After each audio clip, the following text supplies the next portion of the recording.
is going on, guys? I'm going to screenshot that later if you're watching. This is the Club of the Man 1993, and I am here live to give you my review of last night's edition of Monday Night Raw.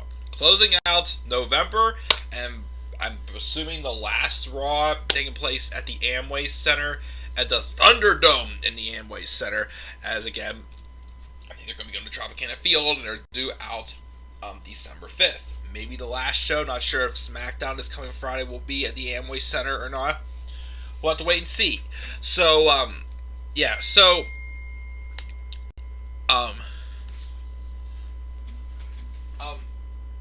wait. We're already going to get a video message from Robbie One Kenobi. Let's see what this is first. Let's start this off. It's going to liven me up a little bit here because I'm getting a little bit sleepy. And, yeah, this Raw, I don't have really too much to talk about. 2 new messages. Let me see what we got here. Hey, Mike. So, I like the Mysterio family. You know, I respect Ray because he's one of my favorites of all time. Of course. I think Dominic has quite the potential to be a great superstar. But I just gotta say this. You know, when it comes to this whole Buddy Murphy joining the Mysterio family angle, the only thing he really wants is some of that spicy, zesty, Mexican-style Liam Mysterio flavor. Yeah, I'm talking about Mexican food, dog.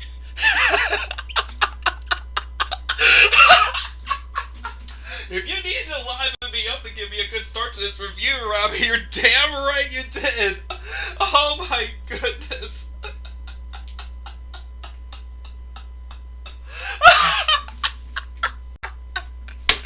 Robbie, you're a genius, my friend. And that's why we all like you. Hashtag please sign Robbie. A wrestling company, of course, that will actually appreciate the great writing that he is able to that he is able to produce. So yes, let's talk about Raw last night.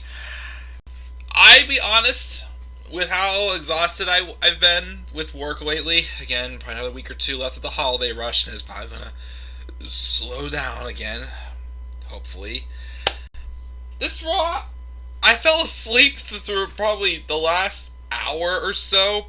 So even though I watched the highlights, I don't think I got the full dose of how I enjoyed about it. But even seeing what happened, I still didn't think this wasn't that great of an episode of Raw.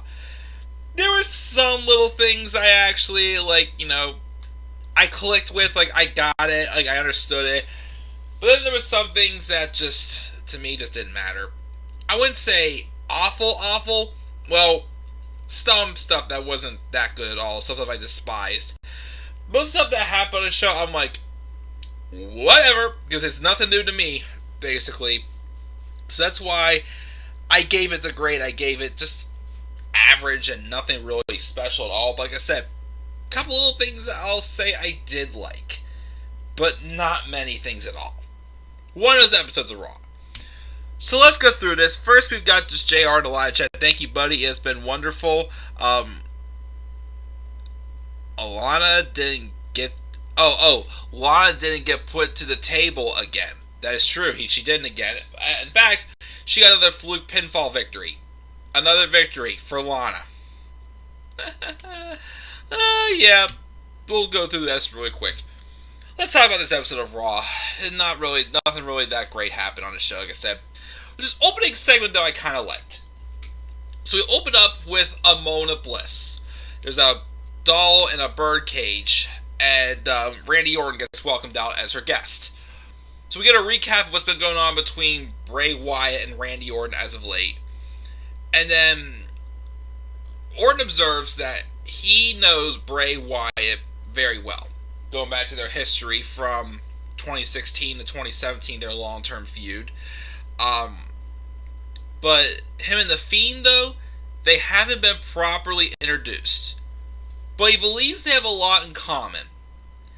The main difference between them is the fact that he's better at masking who he is and blending in with the rest of the normal world. the Fiend hears voices, and they are in fact the same voices that Orton hears. But then he starts to get things a little interesting. He talks about how he exploited the weakness by burning Sister Abigail's shack to the ground. And he thinks he might have found another such weakness, which he claims in order to, defeat the Fiend, he's got to find the weakness in the Fiend, which is right here as he stares down Alexa Bliss. Alexa gets serious and gets in his face, and then Alexa says, "Who's manipulating who?" And then the lights start to go down, but as they start going out, they basically start kind of trashing each other, Alexa and Orton. And then when the lights go completely out and come back on, the Fiend is in the ring, but then Randy Orton is holding Alexa Bliss in his arms. And then Bray Wyatt walks towards them, stretches his hands out, and then Orton then hands over Alexa before going to run away. And then the Viper asks, "Who's laughing now?" And as he exits. So, interesting twist to this story. Well, I should say twist, but although it's still confusing as to which the dynamics are, I like how, again, they're playing off the history of this.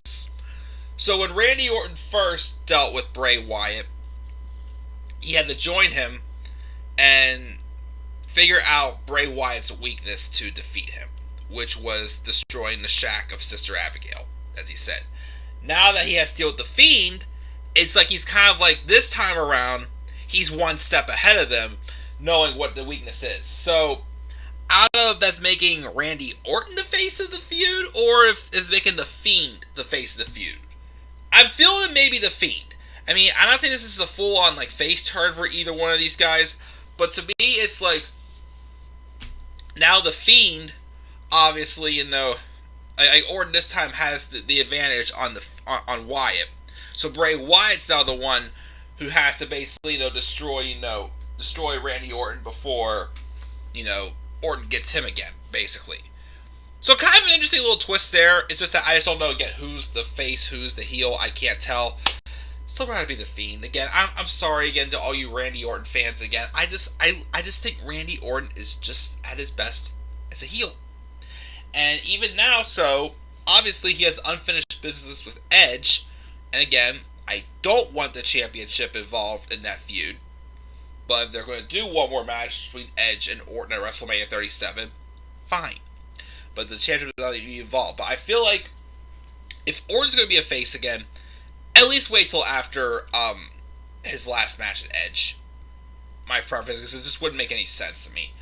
But yeah, so interesting concept, an interesting little twist here telling this story here about how Randy Orton is more prepared this time for Bray Wyatt, which is leaving Bray Wyatt with the bigger obstacles immediately, even as the Fiend. That's one of the very few things I actually kind of like about this show. The rest of the show, yeah. So, this match we have a little bit to talk about. It's Jeff Hardy versus Elias. Symphony of Destruction match. We've had a couple of these, I'd say, over the past 2 or 3 years, I'd say. Really, the only one that I actually enjoyed was the one with Elias and Braun Strowman. Elias playing that big bass and then, ripping it off, and then, "Oh, Elias says that I'm not finished with you," or like he said. That's probably the only Symphony of Destruction match I actually enjoyed. The rest of them have been kind of forgettable, to be honest. Nothing that special. And this one I didn't care for at all, because once again, the story just doesn't make any sense again. Elias, still doesn't believe that Jeff Hardy was not the one who hit and run. It was Sheamus, but now Sheamus is off with doing stuff, obviously, kind of by the side of Drew McIntyre right now, teasing an eventual feud between those two. So, that's not happening. So, again, what was the whole point of this feud? I still don't know whatsoever. But, there is kind of a little bit of a talking point in this match. So, again, didn't care for the match. There was a point in the match wherever R-Truth was hiding inside a piano, and then Drew Gulak and the Lucha House Party come out chasing after Truth, and Elias and Hardy just take them out with guitar shots and whatnot. So that was bland. But then we get to the finish. So Elias was about to, smash Jeff Hardy with a piece of his broken guitar, and Hardy ducked, and then Elias's guitar piece he was holding went into like a speaker or a monitor or something, but it electrocuted him, which I thought was a little hokey. So Elias gets electrocuted. Jeff Hardy then takes a big bass, like Braun Strowman had, smashed it on the back of Elias. While of course he's still all shaken up from being electrocuted. Lays him out on a table. Now the table he lays him out on was positioned in the corner, behind, like right in front of the steel steps. Why did it have to be there? I still don't know why. And then he laid like little ukuleles on top of it. Jeff Hardy then climbs up onto the top of the post, and I'm thinking, is this safe? And it really was not that safe of a bump. This, again, it was one thing for Matt to, take that bump at All Out when he smacked his head off the bare concrete. And what? That one happens, This one I felt was too risky and shouldn't even have been risked at all. Jeff Hardy climbs to the top of the post in the corner with Elias laid out on the table, and I'm like, there's no way. And he does a swanton bomb through the table, but lands clearly smacking the back of his head off the steel steps. He gets the pinfall victory, seemed okay, but that was too much. I'm sorry, that was too much, too risky of a bump there. Why did he have to take that bump with the steel steps right there? Like that was just kind of reckless there. I mean, I know Jeff Hardy's supposed to be like, Team Extreme and this and that, but again, I just thought that was not a safe bump to take. I actually was afraid when I saw Jeff jump over the steps like that. There was no reason for him to take a bump like that, risking his head being smacked on the steps. Like that was just, that looked bad. Jeff Hardy gets the win. Hopefully it's the end of this feud, but just, yeah, Jeff, you don't need to be doing stuff like that, like risking your head, being smacked on the steel steps like that. That was kind of risky. So that's that match. And then Keith Lee is getting ready backstage for the triple threat sudden death qualifying match for the number one contendership, where the winner will face Drew McIntyre for the WWE Championship at TLC. So Keith is backstage. Matt Riddle rolls up and just starts rambling about their match and other stuff, but Keith Lee basically was just like, I don't care, just walks away. Again, are we really, just still not a fan of what these promos that Matt Riddle been cutting? They're obviously just written by Vince and just stupid hokey jokes and whatnot. That is exactly what Vince would write for Matt Riddle. So he's getting TV time, but yeah, the promos are writing for him. It's obviously just a bunch of nothing but Vince's toy humor. That's all it is. We have this Retribution promo where Mustafa Ali wonders why Ricochet can't see that he's been pushing the same boulder up the same mountain and falling down again and again. He's going to do the same thing that each of Retribution has. But tonight, though, Slapjack gives a personal testimonial to boot. And then Slapjack defeats Ricochet, because that's supposed to make Ricochet look any better. Nope. So that sucked there. We didn't have Miz and Morrison in the ring getting ready to host an episode of Miz TV, and a special guest was Sheamus. Anyways, they come out, And basically, they talk about the bond between Sheamus and Drew McIntyre. Um, he doesn't, and Sheamus is saying that he doesn't expect anything from Drew in return after Sheamus gave Drew his family chest back with the kilt and the sword. Which I feel like is a little out of character because again, why is Sheamus, even though again he's good friends with Drew McIntyre, why is he all of a sudden coming across as a super baby face with this? The continuity just tries to quite make sense. He mentions how close him and Drew are, and but then Miz was like, well, how could you do this? Is Drew really treating like a true friend here? He goes, like for example, I had Money in the Bank contract. If I would cash in on McIntyre and win, the first person beginning the opportunity is my good friend John Morrison, which better keep that promise if you do successfully cash in.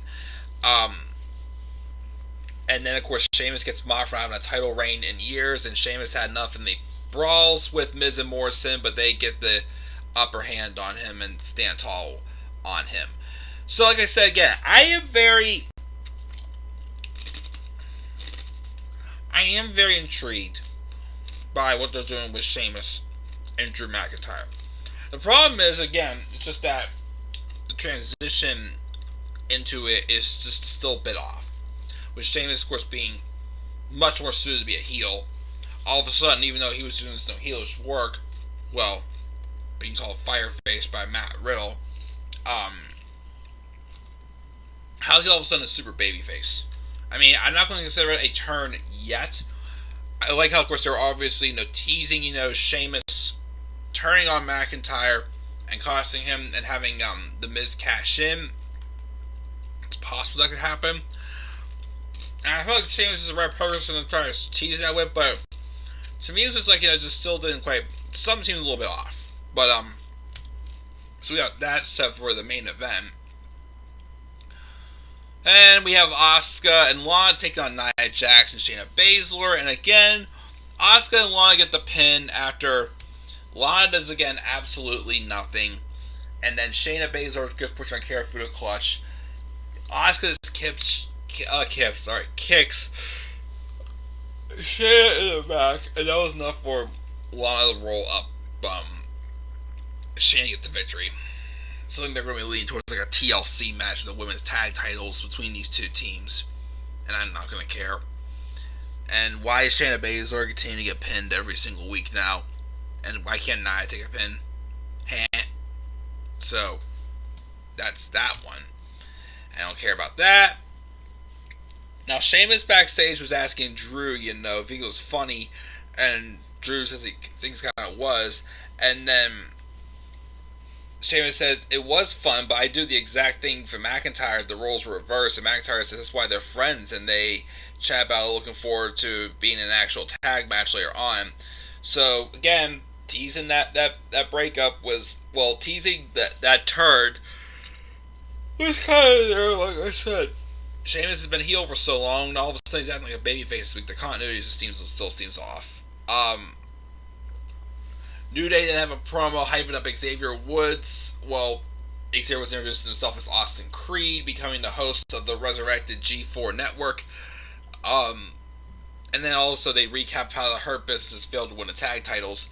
But then the Hurt Business come out and MVP basically said that they needed a wake-up call and say they're technically 2-2 because they beat them once a few weeks ago, and then they lost them 2 in a row, even though one of them was count-out victory. That count-out victory was there. So technically they're 2-2. Cedric Alexander slides in the ring and tells them their luck is going to run out tonight. And then Cedric Alexander and Xavier Woods have a match, and Cedric Alexander wins. So that's how I guess they're going to be getting the Hurt Business another shot for the tag titles at TLC. I'm guessing maybe like a ladder match should be good. But I don't know. I still think the way they had the match go the other week, last week, how they had it go, and having Her Business lose yet again to them twice in a row for the tag titles, it's like, why should they be getting another opportunity? But again, there's nobody else in the tag team division, so there's that one. AJ Styles was hanging out with almost when Matt Riddle rolls up and again talks about various animals, how cute AJ is. It was awkward again. And then we have the triple threat match, which is where I kind of dozed off. So I can't really say much about the match, but AJ won, hitting a phenomenal forearm on Matt Riddle, and as I kind of expected, we're going to get Drew McIntyre and AJ Styles at TLC for the WWE Championship, which should be an awesome match. Again, definitely one of my dream opponents for Drew McIntyre. I obviously again was saying probably last month, whenever McIntyre originally dropped the title to Orton, that if they weren't going to have McIntyre had the champion going to WrestleMania, I'd say save McIntyre and Styles for WrestleMania, but we're getting it here. Sounds good to me as well. So that's the match, first official match for TLC, which is McIntyre and Styles for the title. It's going to be an awesome match. Miz and Morrison, though, are backstage saying they may have an idea for their match tonight. Dana Brooke then defeated Reckoning, which for some reason,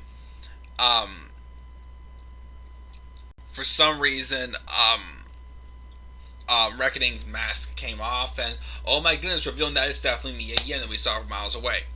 Dana Brooke went with a schoolboy roll-up, and Ali was there, and he just started screaming at Reckoning that there's no failure retribution, which, yeah, again, I'm not too sure about that, even though, again, like I said, Ali, again, I could tell is just doing his best to make this work, but, like I said, he just, unfortunately, has nothing to back up anything he's saying. Cutting great promos, but the results just aren't backing it up. You can tell I am getting tired. Of course, Robbie's story made me laugh, but, you know. So, Miz and Morrison bribe AJ to help them, with a pie. He agrees and says because it'll be easier to beat Miz at TLC than McIntyre, and Morrison agrees also, so I'm like, whatever. And then we have another segment with Matt Riddle and MVP, where Matt Riddle's like pitching more business advice to him, including stuff about bro nuts, and then Bobby Lashley attacks. Why are we doing Matt Riddle and Bobby Lashley and not Keith Lee and Bobby Lashley? In my opinion, it should be Keith Lee and Bobby Lashley, but yep, we're getting another comedy feud for Bobby Lashley, and we're making Matt Riddle the same ridiculous crap that makes no sense. Again, bro nuts. I'm pretty sure that was a Vince idea. Keith Lee has a short, tense chat with Sheamus about whether or not he's going to turn on Drew later on. Drew comes out, he's interviewed, saying the last year or so, as for career's benefit, and talks up his next title defense against AJ. He tells Miz the briefcase is the only thing that keeps him relevant, and if he cashes in, he'll shove Morrison in it and then shove the case up the Miz's ass. Drew McIntyre and Sheamus face the Miz and Morrison. They threw Sheamus over the barricade, and then AJ Styles has randomly got involved with a springboard with a phenomenal forearm for the DQ. And then Styles directs traffic. Basically, they're trying to help Miz cash in, but it didn't work as McIntyre came back, to life, and then clayboarded everyone. And almost came to AJ's rescue, and then AJ literally just spun himself over the top rope, and then almost was carrying AJ out like a small child. And of course, we hear McIntyre make some joke about Jack and the Beanstalk. I'm like, dear Lord. Why does AJ Styles need a bodyguard? The world will never know. And that's Raw, guys. I gave it a C. I didn't really... Not everything was horrible, but it just still, to me, did really much of nothing. The best thing I gotta say was probably that opening segment, the Moment of Bliss segment. So yeah. And only one vote in the poll. A D or lower. I gave it a C. Live chat, we've got Tyler. AJ and Drew needed to be a TLC match. He doesn't think Roman and Owens scream TLC. Get rid of those women's tag titles. Last two TLC pay-per-views was trash. Not too good for sure. He hopes Jeff is okay. I think Sheamus is a face. And all that jazz. Yep. Alright, guys. I'm tired. I'm going to go lay down for a bit. I'll probably try to do my TLC card predictions tomorrow. So, C for Raw. What are your thoughts on the show? Leave your thoughts down in the comment section below. Slap a like on the video. Subscribe or comment my channel. And follow me on Twitter, Man93. Have a good night, guys. I'll see you all later. I'm going to bed. Peace out.